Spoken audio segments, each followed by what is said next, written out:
I keep on my. Hey, this is Pete. And this is John. John's here. We are on our way to see Dunkirk. Dunkirk. With my father. With Tony D. And do you know anything about this? Like the historical pieces of it? I know the USA Today criticized it for not having enough minority roles in the movie or women. Are you serious? Yeah, I sent you the link. So, you did. Okay. Yeah. So here's the thing. I don't have the time for. I gotta redo the like a couple things, but I just gotta rethink the time frame. I want to say it was 18 days, not months. So this what we're about to watch. Mm-hmm. It was 18 days since the Germans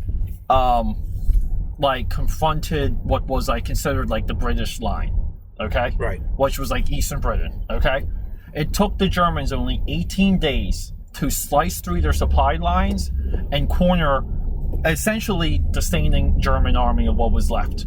British. Okay? The British army, I mean, okay? And this is really about Britain was either surrendering or they were just going to fight to the death. So without we know how this movie kind of ends. Sure.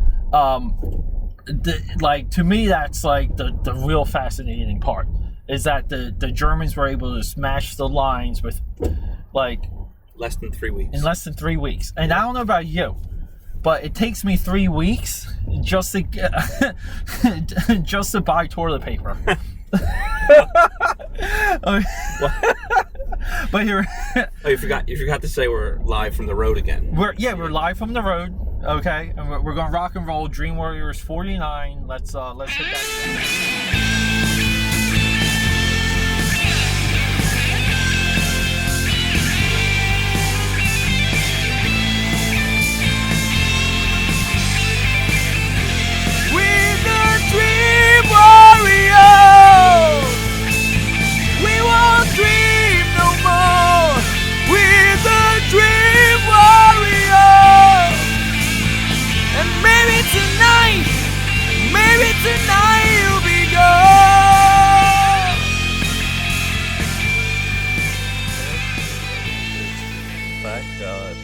Back solo by myself, and let's just reintroduce the format real quick.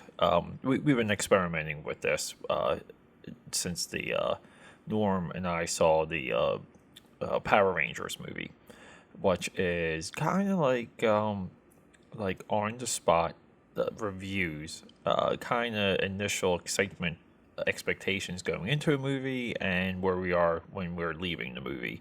And it's a format that it's going through phases. I'm loving the process. I think we're making a really cool product with these episodes, and it's very unique. And I'm just going to keep pushing it forward. So you just listened to John and I going into the movie. I wanted to do a little a side step. Talk about the accounts, I'm not a history professor. I'm not going to go through the dates and all of these other things that you might expect. I just wanted to go through what things were during Dunkirk, and then we're going to go right into our initial reactions leaving the theater. And I'm sorry, I'm just fumbling just words right now, but this is recorded before John and I have even met up to watch the movie. Okay, so I'm going from memory here. I didn't do a lot of research or any research. Didn't take any notes. I just wanted to kind of talk off the tip of my brain and maybe dance around why movies like this are important to a higher capacity. And when I mean higher capacity, I'm speaking on the terms of where it applies today like what to take away from movies like this. What are they really teaching us? Um, I'm very much into the idea that movies should teach you something. Even fantasy movies, even movies that are completely made up. They should either awaken something inside of you, either something that's dormant, a part of your personality you're afraid to uh, honor or confront, or to even see. Um, and I would say like Dark Crystal, Lord of the Rings, Star Wars, does that. So like, so when I say fantasy, like, that's what I'm speaking of. And then we have the other side, which is education, and it doesn't have to be 102,000% whatever historically accurate, but there should be things you walk away, like especially movies like Dunkirk, you walk away with an insight, and that's important, and that's a little bit of the responsibility of not only the filmmaker, but every person involved, the studio, even the guy adjusting the lighting rigs. So Dunkirk. Oh my God, Dunkirk to me always was this like chess move, and it's so like it's such a crazy chess move, because if the Germans made one decision, which was either to hammer these guys through the town, cut them off with just like firepower, or to really hammer them through the air, okay, like full on. Um, uh, Britain, the UK would have fallen. I believe it might have been 2 or 3 weeks after Dunkirk. The Germans marched down Paris. Okay, and as I'm talking to you here, I have I'm kind of big on old newspapers. I have a bunch that I have to get framed. I only have a handful of them framed um, at this time, but I have a Daily Sentinel front page, Paris liberated from Nazi rule.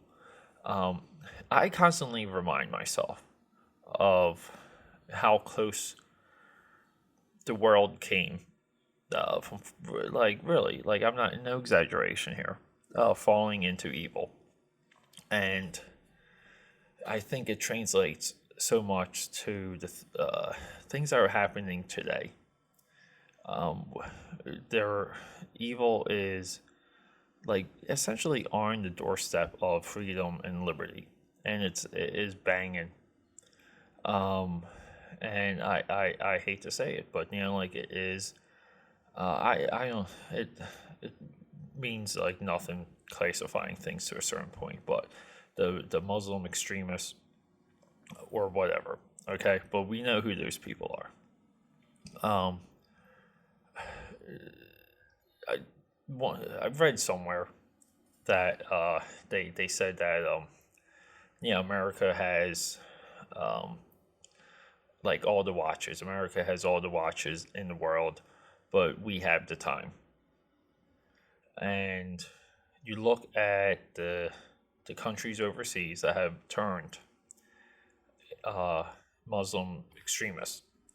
Uh, I might be wrong. I'm going off the tip of my brain. Egypt, Jordan, Syria. Okay, all former allies, or at least dictators that played ball with U.S. policy. People who adopted uh, American exceptionalism, which is very important. Um, like it's there. America having an isolationist position led directly to WW1, which and WW1 was like just one went right into WW2. Like like it's just one, like the armistice. Like who the hell cares? And people like are just confused with like how the Nazis got so good so quick at combat, at destruction, at terror. And people want to criticize actions against North Korea and so on and so forth. And what even led to the Iraq War, not the Gulf War, the Iraq War, which was like Saddam and his cronies shutting out UN inspections. That was like the big tipping point. And why is that important? How's all that related to Dunkirk? Well, when we left World War II, one of the things that we knew to keep peace, okay, was you had to go in there and see what was happening. Okay, signing something like an armistice or just call it a peace treaty, and expecting the other side to honor it, not good enough. Okay, so from WW2 on, countries that were hostile on any accord were they were sanctioned, they were punished, and they had some of their industry stripped away, meaning that some of this industry could lead to weapons of war. So, U.S. invades Iraq. It doesn't even matter. Like, you can debate about the significance of the reasons for it, but it's just something that had to get done. Like, get over it. Something that had to get done. Plenty of capabilities were discovered during this time. This is something that is not really spoken of. Troubling to me. But moving on. So we have Dunkirk. It's a failed chess move by the Germans. The Nazis were relentless. I believe, again, talking off the top of my head, there was some huge prisoner capture, that I don't know if it was Allies or the Brits or whoever, but I think might have been like 50,000 captured at Dunkirk. Those people essentially went into death camps. Okay, so it's like a whole football stadium worth of people. The Nazis and the Germans, they felt like it was their birthright to go amongst the world and to steal, burn, plunder, and to kind of take back what they felt was theirs. Very similar to what's happening today. I don't think I have to see Dunkirk. I have a feeling of the tone of the movie that we're going to get some of that. We're going to see maybe some of that brutality. Again, I don't think any movie highlights the brutality more than Saving Private Ryan. Okay. Not and fine. If it's like one sided, the Americans don't seem that brutal. Well, just drinking some water here. And why don't I care about that? Because Americans were not like that. The Germans were. Each German soldier was a weapon of mass destruction, and they had superior training, know-how, weapons. I remember reading this one quote by a German tank commander, and he said, this kind of goes to rounds out kind of how difficult of a conflict this was. But the German tanks were far advanced, and he goes, there's every one of our tanks is worth 5 of the American tanks. He goes, but the problem is there's 7 American tanks. The entire world was not caught up to the German direction, creation, invention, and just technical know-how. I believe it's called. They were called the Red Books, and there's, I think, 4 or 5 of them. Again, this has got to be looked up to verify, but there's 4 or 5 of these Red Books that exist, and they had everyone that was like a what we will call today a sorry, Dallas is just rubbing up here, a person of interest in the UK, teachers, newspaper editors, outspoken citizens, organizations, town halls. All of this information was already cataloged and discovered. And some of the Nazi commanders had these red books. And these red books were for when they invaded Britain and they broke the lines. They would know who to go for. They would know who to get, and begin the subversion. The propaganda, the silencing, the re-education. Believe it or not, things that are still happening today in a large scale.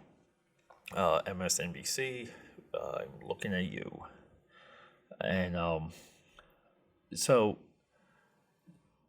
that's kind of why movies like Dunkirk are important, because people are so forgetful today.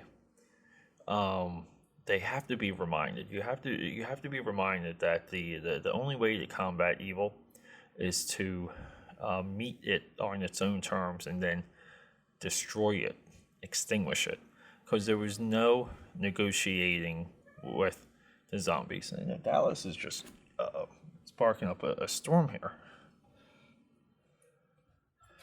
But okay, like you could not negotiate with the Nazis. You had to kill them. You could not negotiate with the Japanese. You had to kill them. It took us 2 of the biggest bombs in history dropped on Japan to just get a treaty. Okay. So, with that being said, Dunkirk is just one of those things, one of those moves. I mean, it's almost like between that, how quickly the Nazis got into Russia. Again, like I think they got within Moscow in 2 months, and some of their supply lines broke. A lot of people think it was like an early winter and they weren't equipped for the winter. You're not equipped for the winter when your supply lines break. You freeze to death. And the spokes of the wheel at that point were fracturing. But just remember, if Britain was, if they surrendered to the Nazis, or fought it out and lost, and then this was only within like a week, I think, of Churchill stepping up. Again, verify that. I'm talking loosey goosey here. So I don't know if it was like some of Churchill's, his, like his overall attitude, what he was saying, how he was saying it. Some of that might already like started to hit like the newspapers and the radio, and fortify what the direction was for the war, which was no surrender. Okay, the UK went from surrendering to non-surrendering with Churchill, and Churchill also wrote a history of WWII, which is like 6 to 8 volumes.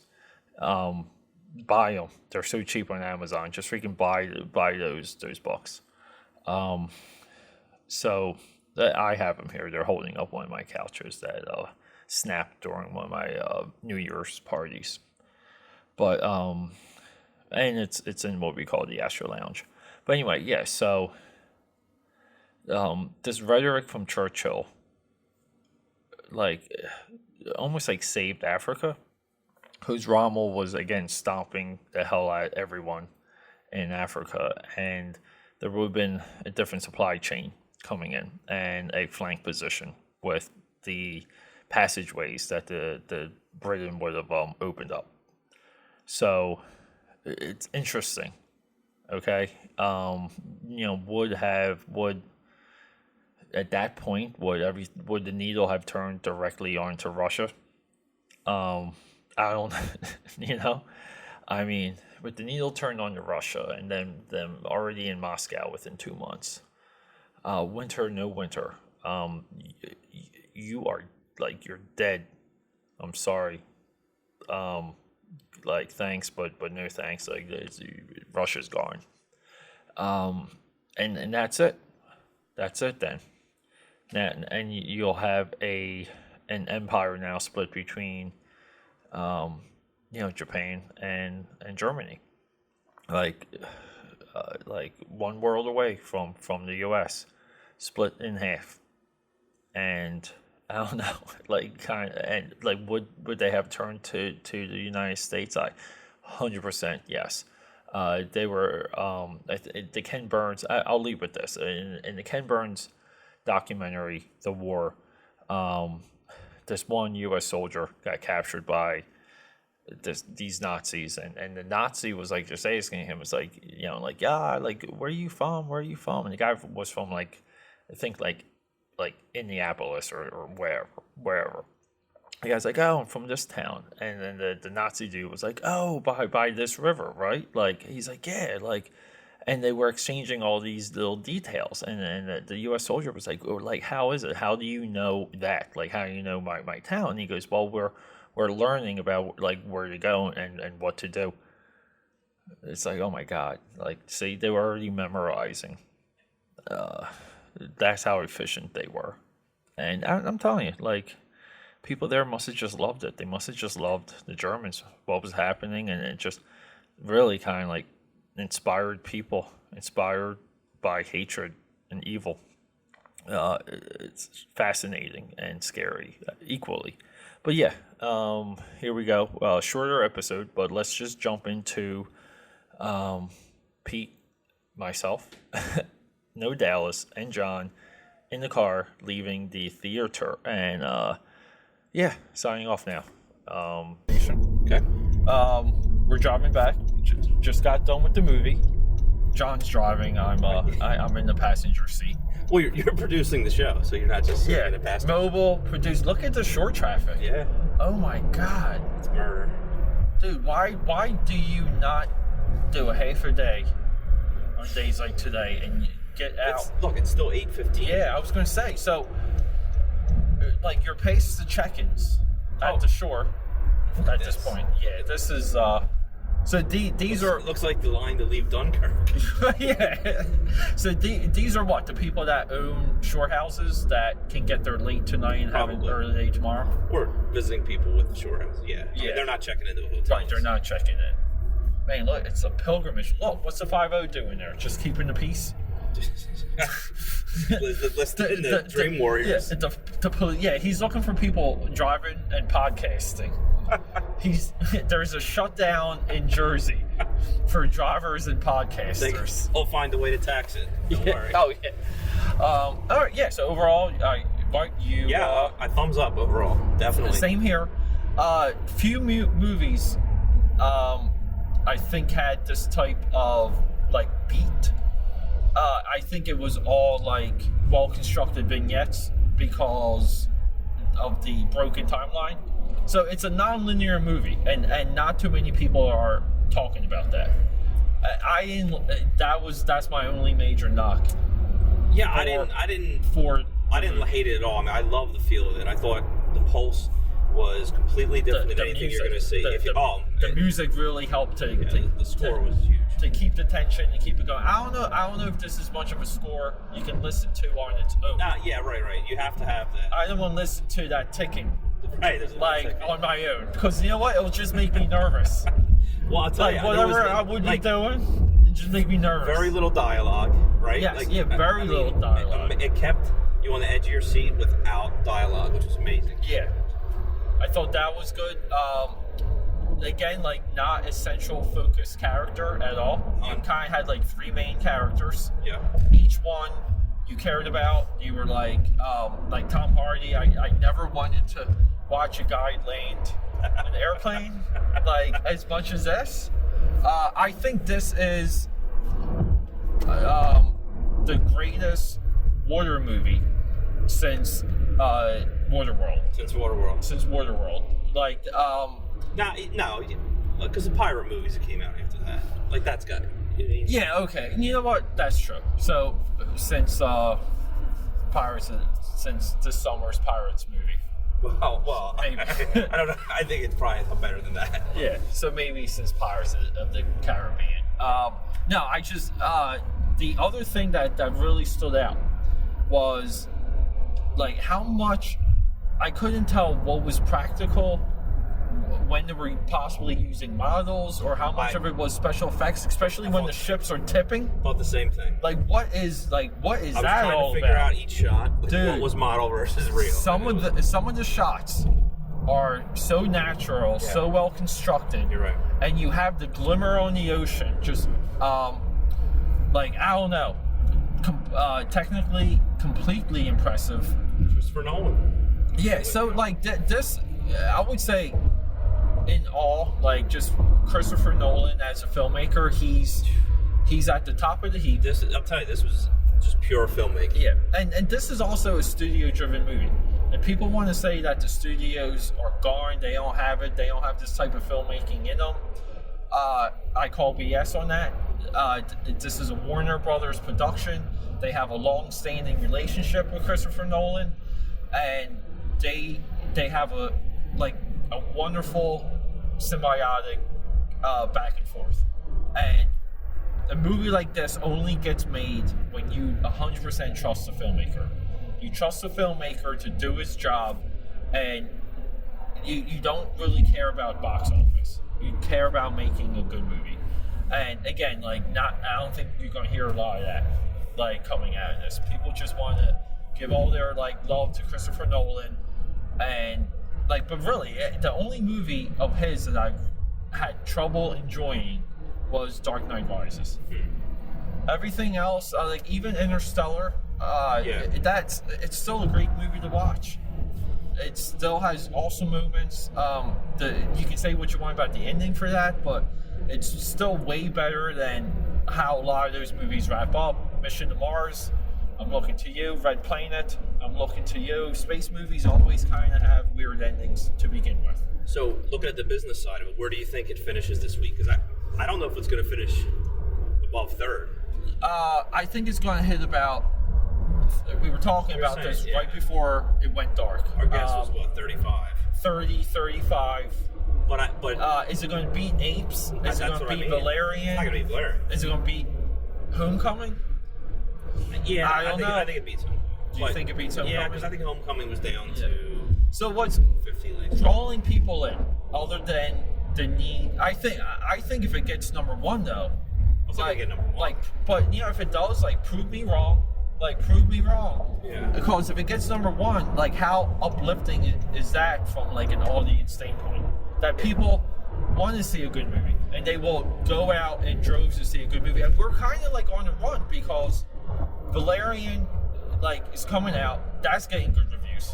Yeah, but that's going to crush this weekend. But the thing is, though, we've had Homecoming, Apes. Yeah.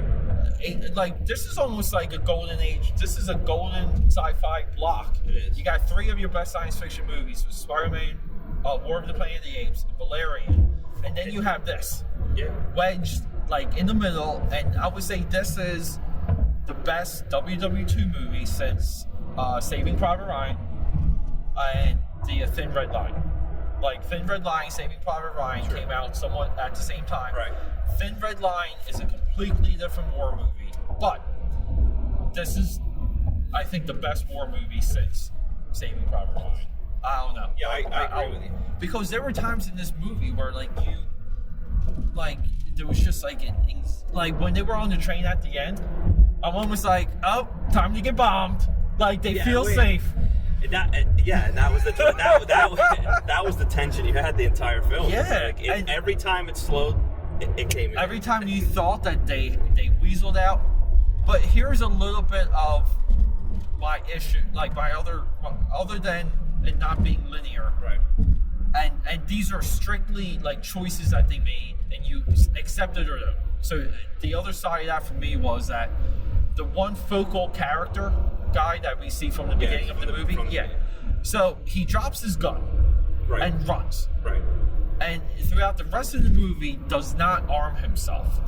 And that he gets called in the movie as being a coward. Like he 100% is a coward in this movie. And there's no way to justify that from a character standpoint, like ever. And I'm not really sure what the point of that was, because you're still like they even said the Germans are taking away their tanks, which is going to bomb the hell out of us to save weapons and ammunition and artillery. But you still don't want to fight. Like you still don't want to defend yourself. You still don't like. I kind of had an issue with that. So in the beginning, when he has his rifle and he's running, he struggles to get loaded, and then he fires like 3 shots, and that's the only time you see him pull the trigger in the entire movie. And he just books it. Right. Yeah, I kind of had an issue with that. But he has the rifle before he books it. He's standing behind what looks like some type of a structure. Yes. And he throws it and runs. Right. He kind of and it's kind of funny because the barricade you saw those guys defending, what he runs up to them, doesn't stand with them, runs, and those guys now get toasted defending the line. I thought the same thing. That it was odd that they save him basically by getting him in there, and then he doesn't help defend it. Correct. and the whole point is that this is like a little bit of the historical part. They had trouble with the line, and some of their officers actually held their weapons for anyone that broke the line would get shot. Okay, that's how dire this situation was. Yeah. But at the war movies, so this was a war movie that showed the heroism of the private citizen more than the actual soldiers. Right? I would think that and the heroism of a few pilots. Right. I was just saying and the other pilot, the non-Bane pilot, the other the red-headed stepchild pilot. Tell me he didn't look like a better-looking version of Simon Pegg. He looked like a good-looking. If Simon Pegg had a good-looking brother that you would actually want to have sex with, it's this guy. I wouldn't want to have sex with any guy. So well, we all know, dude. If Simon Pegg, if Simon Pegg didn't have the bank account he has, no one would be on his job.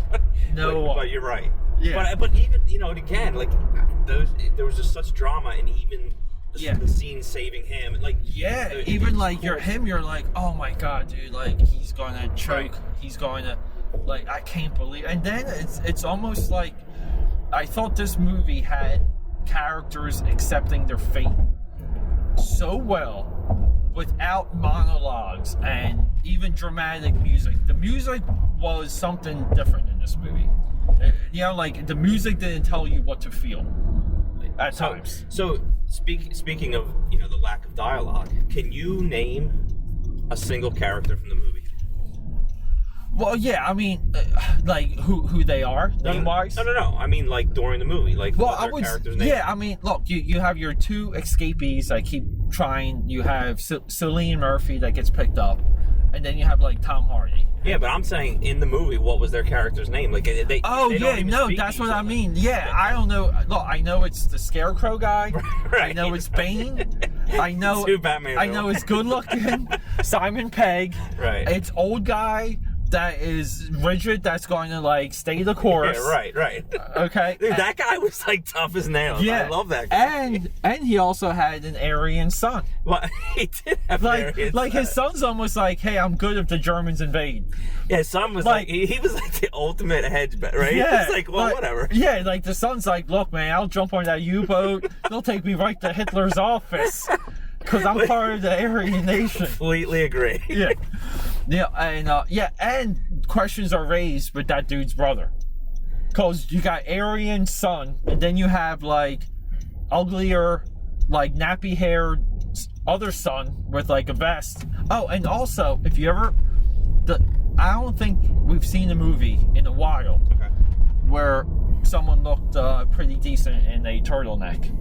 Because the Aryan son had that turtleneck, and he looked pretty cool out. He looked good. I wanted to go buy turtleneck right after this. But no, I like in all, right? Like we're talking about a home run. Look at those yoga pants. Isn't it nice? Anyway, let's go. We're gonna rock and roll. All right, sign off. We're recommending this. Go watch it. Definitely.